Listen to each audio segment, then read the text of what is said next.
Les questions qui font que des fois, on n'a pas super envie d'aller au théâtre. Est-ce que ça va être long? Est-ce que ça va être très long?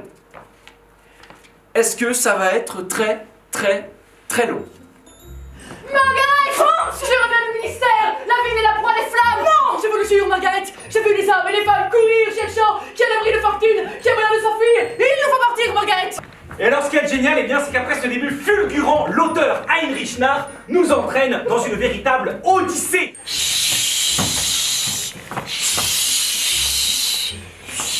J'ai besoin, Margaret! La nuit tombe, il faut trouver un abri! Raïd est blessée! Sa chaussure a heurté un mauvais caillou! Elle ne peut plus faire un pas! Et Franz sort, et soudain le vent redouble d'intensité, et la tempête de neige plonge le plateau dans un véritable tourbillon au milieu duquel Reinhild n'est plus qu'un minuscule petit point qui va disparaître complètement. Non mais sans déconner, la situation est déjà assez angoissante. Et puis, pourquoi vous vous êtes habillé comme ça là? Vous croyez que c'est une tenue pour se balader dans la montagne? Et là, on comprend qu'il y a un gros problème. Et paf, on les retrouve aussitôt à l'arrière du pick-up des passeurs. Non mais c'est génial! Mais je comprends pas ce qu'il y a de génial, Jules!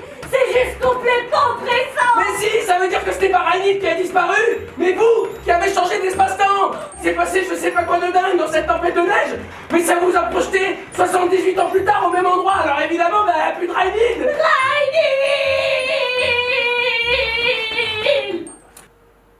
Bon, tout ça peut sembler un peu compliqué, mais s'il y a un truc à retenir, c'est que Franz et Margaret fuient l'Autriche sous les bombes en 1945, d'accord?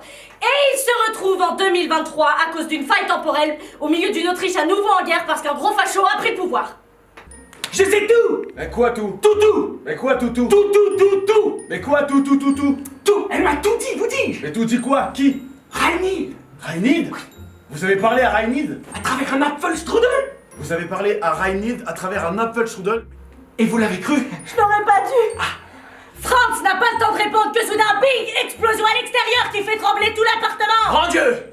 La porte de Brandebourg est en flammes. Et Jules entre paniqué dans l'appartement. L'armée autrichienne bombarde Berlin. Margaret dit quoi? Encore la guerre? Et Jules répond mais c'est toute l'Europe là qui est en train de s'embraser, on peut pas rester là, il faut que je réfléchisse. Les voilà partis! Direction Hanovre! Avec la scène trop géniale de l'altercation avec les indépendantistes de Basse-Saxe, on découvre que Jude fait du taijutsu! Et France, de la boxe anglaise! On l'a fait, on l'a fait! Super, on n'a pas le temps! Ah bon? Oui, bon d'accord, et donc ensuite direction Dortmund! Alors là...